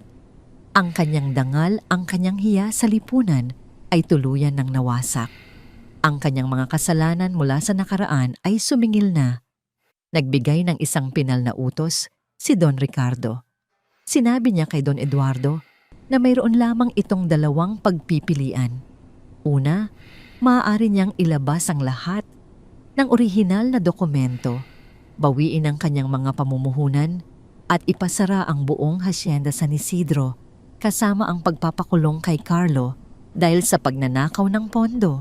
O pangalawa, bukas ng umaga sa harap ng lahat ng manggagawa ng asyenda, kailangang lumuhod at humingi ng formal na tawad si Don Eduardo kay Zion at ipasa rito ang buong pamamahala at pagmamay-ari ng lupaing ninakaw nito noon. Idinagdag pa ni Don Ricardo na kung hindi ito gagawin ni Don Eduardo, titiyakin niyang walang matitirang kahit 1 sentimo sa pamilya nito at ang kahihiyang aabutin nila ay kakalat sa buong bansa. Napayuko ng tuluyan si Don Eduardo. Ang lalaking laging nag-uutos, ang lalaking nambuhos ng alak kay Zion dahil sa pagiging hindi kaantas nito ay nawalan ng boses. Wala siyang ibang nagawa kundi ang umiyak nang tahimik nilamon ng kanyang sariling kasakiman at nang sumpa ng isang utang na loob na sinira niya. Samantala, lumapit si Leah kay Zion. Ang kanyang mga mata ay puno ng luha ng paghingi ng tawad para sa mga kasalanan ng kanyang ama. Hinawakan niya ang maruming kamay ng binata. Hindi inalis ni Zion ang kanyang kamay. Sa halip mahigpit niya itong hinawakan pabalik. Sa kabila ng lahat ng puot at katotohanang natuklasan niya, nanatili siyang nakatayo, hindi upang maghiganti, kundi upang tapusin ang siklo ng kasamaang sumira sa kanyang nakaraan.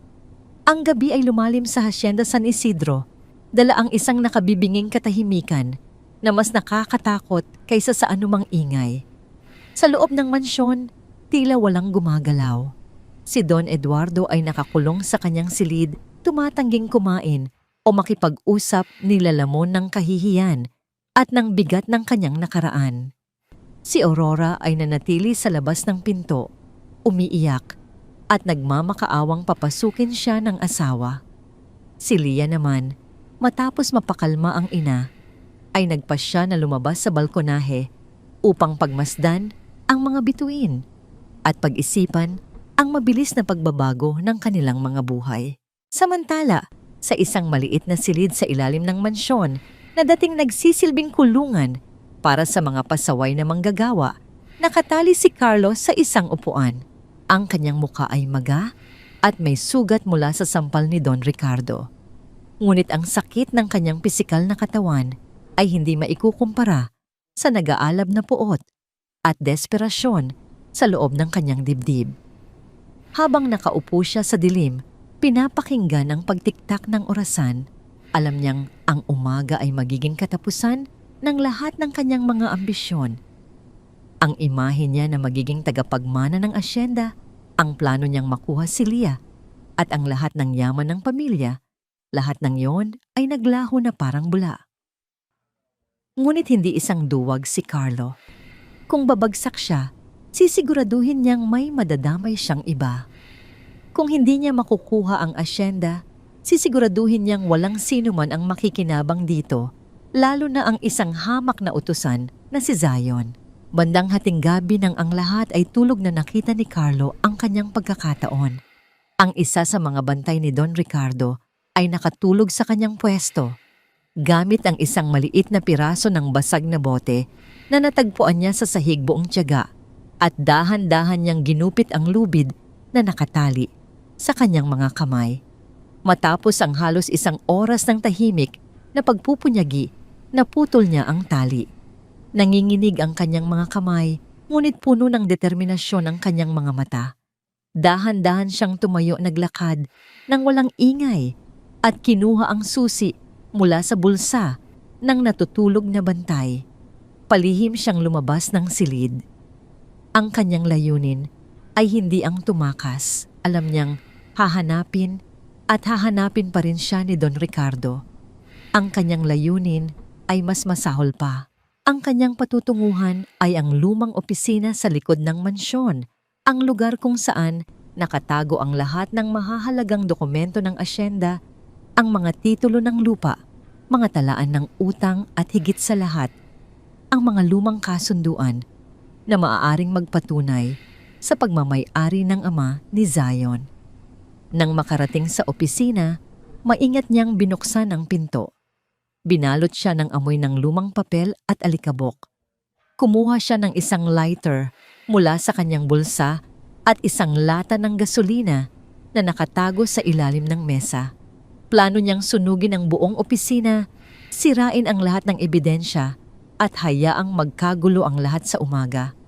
Sa ganitong paraan, mananatiling usapin ang pagmamay-ari ng lupa at posibleng makahanap pa siya ng paraan upang makalusot. Samantala, sa kanyang silid, hindi rin makatulog si Zion. Ang mga revelasyon ng nakaraang araw ay patuloy na bumabagabag sa kanya. Tumayo siya at nagpasya na maglakad-lakad sa labas upang makalanghap ng sariwang hangin.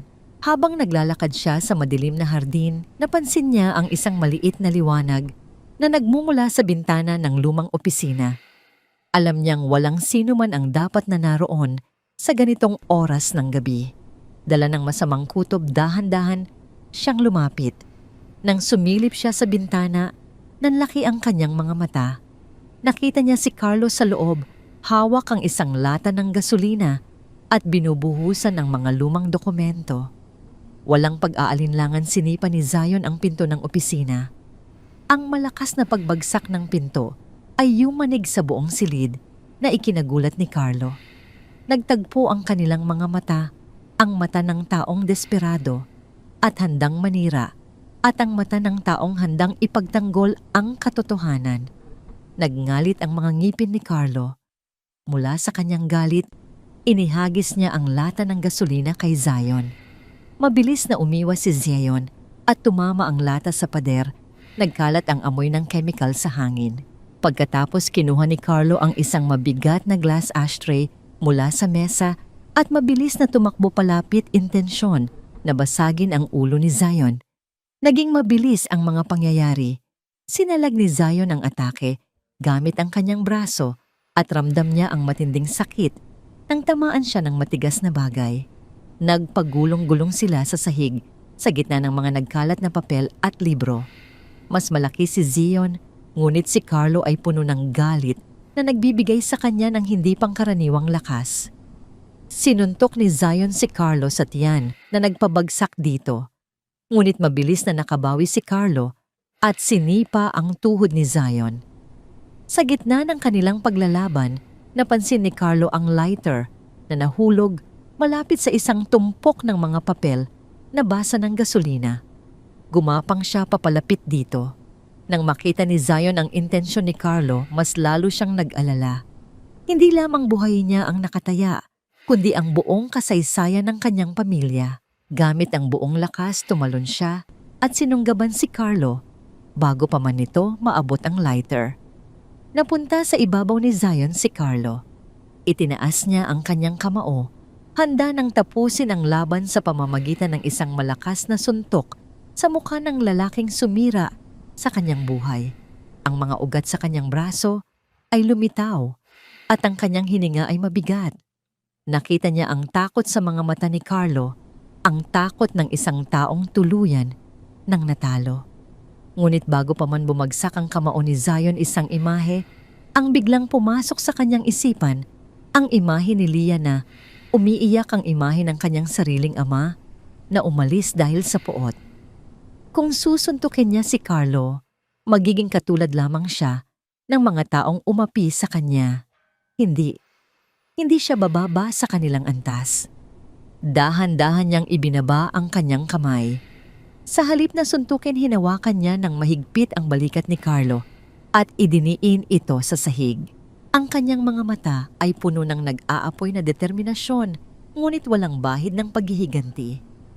Pinili niyang kontrolin ang sitwasyon nang hindi nagiging isang halimaw. Sa mismong sandaling iyon, bumukas ang pinto ng opisina. Isang matinding liwanag mula sa pasilyo ang pumasok sa silid. Sa hamba ng pinto nakatayo sina Don Eduardo at Aurora, kasama ang dalawang gwardya ni Don Ricardo. Nagising sila sa ingay ng labanan at mabilis na tumakbo upang alamin kung ano ang nangyayari. Nakita nilang lahat ang eksena sa loob. Si Zion na nakapatong kay Carlo, kontrolado ang sitwasyon. At si Carlo na nakahandusay sa sahig, hawak ang lighter, napapalibutan ng basang papel na amoy gasolina. Ang buong katotohanan ng masamang balak ng kanilang pinagkakatiwalaang pamangkin ay nasaksihan nila sa sarili nilang mga mata. Napayuko si Don Eduardo, ang huling piraso ng tiwala na maaring natitira sa kanya para kay Carlo ay tuluyan ng nadurog. Ang kanyang pamangkin ang lalaking kanyang inalagaan at pinagkatiwalaan ay handang sunugin ang lahat para lamang sa sariling kasakiman. Si Zion, sa kabilang banda, ay nanatiling tahimik. Hindi siya nagsalita, hindi nagpaliwanag. Ang kanyang mga kilos ay mas malakas pa kaysa sa anumang salita. Ipinakita niya sa lahat na ang tunay na kapangyarihan ay hindi nasa kakayahang manakit, kundi sa kakayahang magpigil kahit na may karapatan kang gumanti. Ang umaga ay sumikat sa Hacienda San Isidro, ngunit ang liwanag nito ay tila walang kakayahang pawiin ang mabigat na anino ng nakaraang gabi. Sa malawak na patio sa harap ng mansyon, kung saan karaniwang naglalaro ang mga anak ng mga manggagawa, nakatayo ngayon ang lahat ng trabahador. Ipinatawag sila ni Don Ricardo bago pa man magsimula ang kanilang mga gawain. Ang kanilang mga mukha ay puno ng pagtataka at kaba, hindi alam kung ano ang mangyayari. Ang bulungan ay kumakalat na parang hangin tungkol sa sigawan kagabi, tungkol sa pagkakadakip kay Carlo at tungkol sa isang malaking pagbabago na magaganap sa asyenda. Sa harap ng hagdanan ng mansyon, nakatayo si Don Ricardo. Nakasuot ng itim na suit ang kanyang presensya ay nagpapatahimik sa buong paligid. Sa kanyang kanan ay nakatayo si Zion. Nakasuot na siya ngayon ng malinis na puting polo at pantalon na ipinahiram ni Don Ricardo. Wala na ang dumi at alikabok sa kanyang katawan, ngunit nananatili ang kalmado at matatag na ekspresyon sa kanyang mukha. Sa di kalayuan na sa isang tabi, sina Lia at Aurora. Magkahawak ang kanilang mga kamay, parehong may luha sa mga mata, ngunit ang kanilang tingin ay nakatuon kay Zion, puno ng suporta at paghanga. Ilang sandali pa isang sasakyan ng mga pulis ang muling pumasok sa tarangkahan. Ngunit sa pagkakataong ito, hindi si Zion ang kanilang kukunin. Pinasok ng mga pulis ang mansyon at lumabas na kasama si Carlo. Ang dating aroganteng tagapamahala ay nakaposas na ngayon, ang kanyang mukha ay puno ng sugat at galit. Nang dumaan siya sa harap ni Zion, tinitigan niya ito ng may matinding puot, isang tingin na nangangakong babalik siya para maghiganti. Ngunit hindi siya pinansin ni Zion. Ipinasok si Carlo sa sasakyan ng pulis at habang papalayo ito, kasama nitong naglaho ang huling anino ng kasamaan na bumalot sa asyenda. Nang mawala na ang sasakyan, bumaling si Don Ricardo sa mga manggagawa.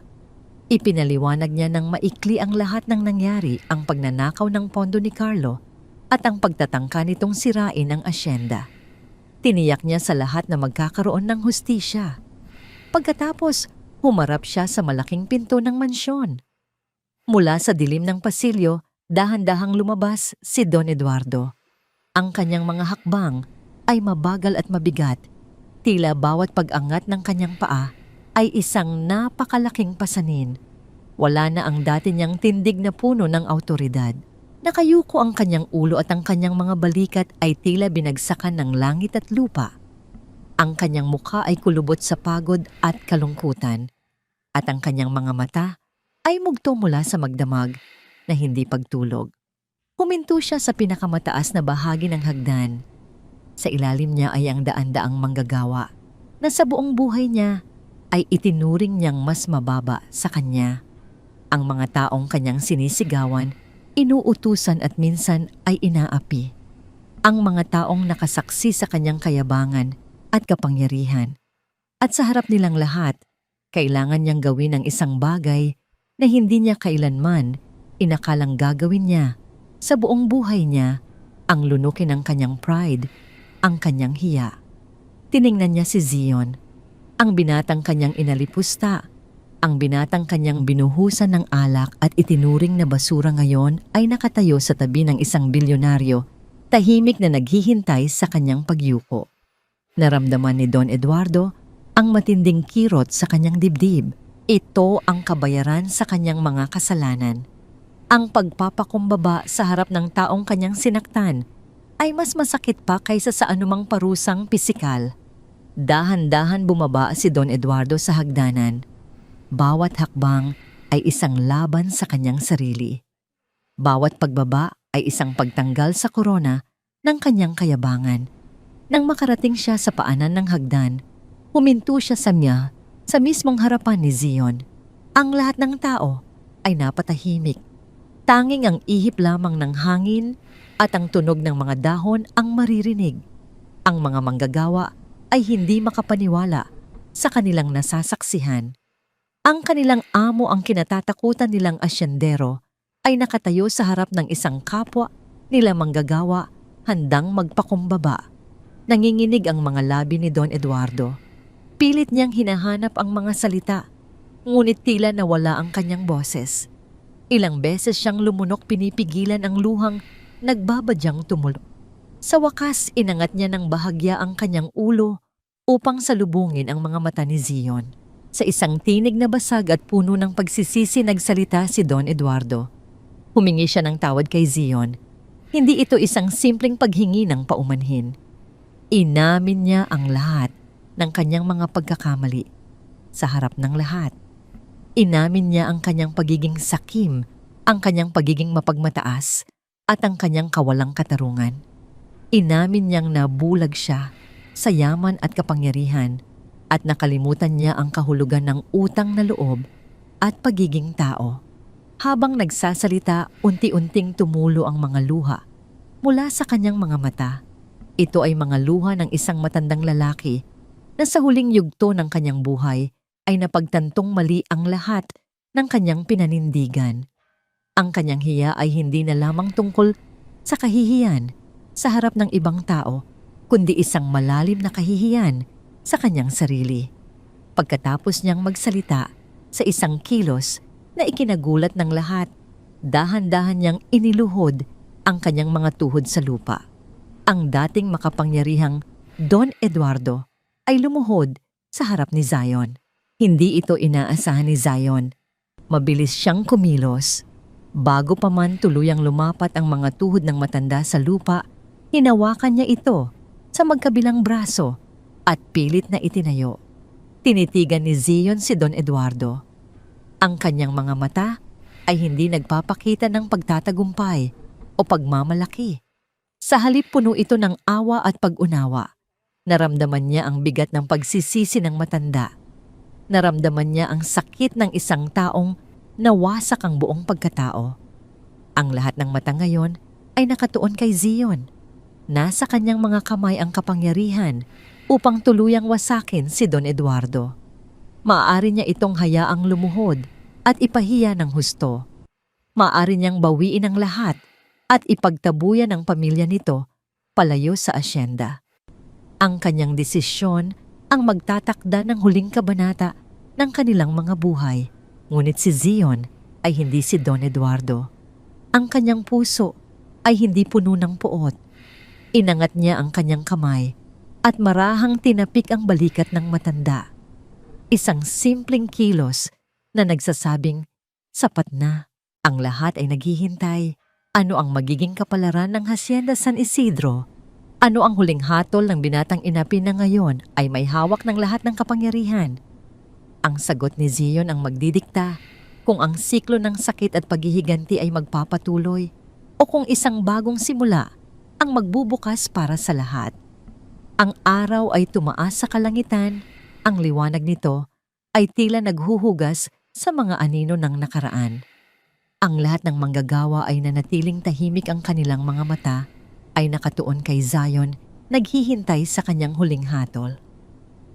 Si Don Eduardo ay nakatayo pa rin sa kanyang harapan. Ang mga bakas ng luha ay hindi pa natutuyo sa kanyang mga pisngi. handa nang tanggapin ang anumang kaparusahan na ipapataw sa kanya. Ang buong Hacienda San Isidro ay nasa bingit ng isang malaking pagbabago at ang susunod na mga salita ni Zion ang magtatakda ng direksyon nito. Isang mikropono ang iniabot kay Zion ng isa sa mga tauhan ni Don Ricardo. Kinuha niya ito, ang kanyang kamay ay matatag. Huminga siya ng malalim at tiningnan ang mga mukha ng mga taong nakapaligid sa kanya, mga mukhang pamilyar, mga mukhang nagduda, at mga mukhang umaasa. Pagkatapos, ibinaling niya ang kanyang paningin kay Don Eduardo, kay Aurora at kay Lia. Sa isang tinig na malinaw at puno ng kapayapaan, nagsimulang magsalita si Zion. Hindi ito isang tinig ng paghihiganti o pagmamalaki. Ito ay isang tinig ng isang taong nakahanap ng lakas, hindi sa pag-angkin ng kapangyarihan, kundi sa pag-unawa sa tunay na kahulugan nito. Sinabi ni Zion na tinatanggap niya ang paghingi ng tawad ni Don Eduardo. Sinabi niya na ang sakit na kanyang naramdaman ay hindi maipapantay sa sakit ng isang buong komunidad na nabubuhay sa takot at kawalan ng katarungan. Ang kanyang mga salita ay tumago sa puso ng bawat manggagawa. Ngunit hindi siya tumigil doon. Ipinahayag niya na hindi niya hangad na bawiin ang asyenda para sa kanyang sarili lamang. Sinabi niya na ang paghihiganti ay magpapatuloy lamang sa siklo ng puot na sumira sa buhay ng kanyang ama at halos sumira sa kanya. Sa halip na angkinin ang lahat, inilatag niya ang isang bagong plano. Iminungkahi ni Zion na ang Hacienda San Isidro ay hindi na pamumunuan ng iisang pamilya lamang. Sa halip ito ay magiging isang kooperatiba kung saan ang bawat manggagawa ay magkakaroon ng bahagi sa ani at sa tagumpay ng asyenda. Iminungkahi niya ang pagtatayo ng isang pondo para sa edukasyon ng mga anak ng mga trabahador at isang sistema ng sahod na patas at nakabatay sa kasipagan. Ang kanyang plano ay hindi tungkol sa pagkuha ng yaman, kundi sa pagbabahagi nito. Napatingin si Don Eduardo kay Zion nang may hindi makapaniwalang paghanga. Ang binatang kanyang inalipusta ay nag-aalok ngayon ng isang kinabukasan na hindi niya kailanman naisip, isang kinabukasan na nakabatay sa pagkakapantay-pantay at paggalang. Sa sandaling iyon, ang natitirang galit at pride sa puso ni Don Eduardo ay tuluyan ng natunaw at napalitan ng isang malalim na pagsisisi at pasasalamat. Naramdaman niya ang tunay na bigat ng kanyang pagkakamali at kasabay nito ang gaan ng pagpapatawad. Nagsimulang umiyak si Aurora, ngunit sa pagkakataong ito ay mga luha ng kaluwagan at pag-asa. Si Don Ricardo ay tumayo sa likod ni Zion, ang kanyang mukha ay puno ng pagmamalaki. Nakita niya sa kanyang pamangkin ang imahe ng kanyang kapatid, isang pusong mas malaki kaysa sa anumang lupain o yaman. Sa isang kilos na nagmula sa kaibuturan ng kanyang puso, lumapit si Don Eduardo. Kinuha niya ang kamay ng kanyang anak na si Lia na tahimik na lumuluha sa tuwa. Pagkatapos, kinuha niya ang kamay ni Zion. Sa harap ng lahat, pinag-isa niya ang kanilang mga kamay.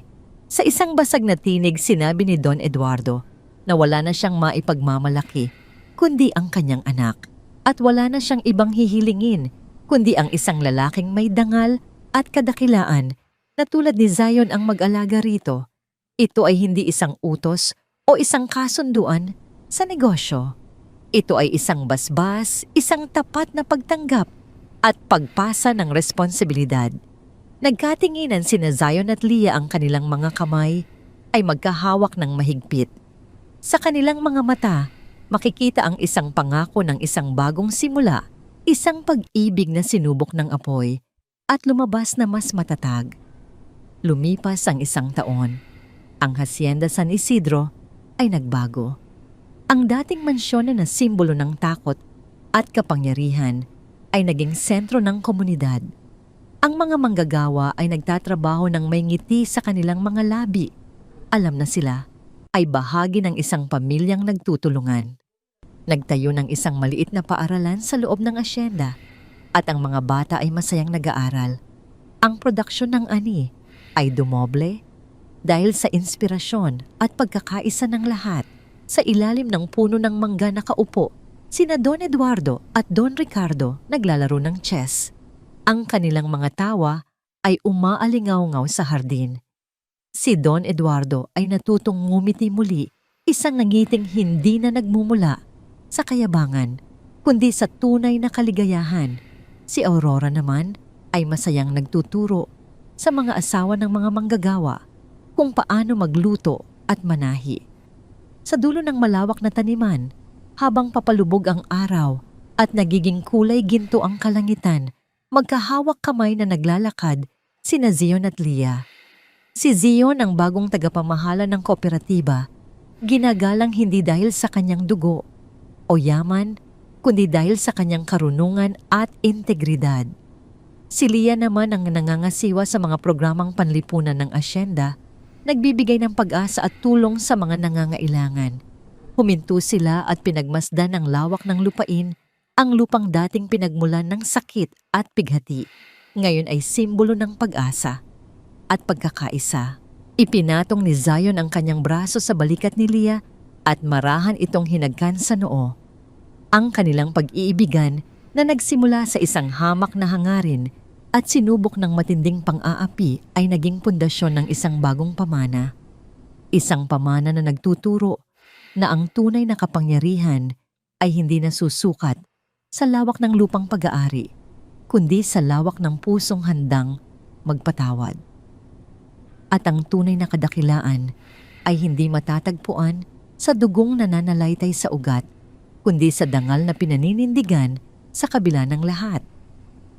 Sa paglubog ng araw, isang bagong kabanata ang nagsimula para sa Hacienda San Isidro, isang kwentong isinulat, hindi ng kasakiman, kundi ng pagmamahal, pagpapatawad at isang dakilang puso.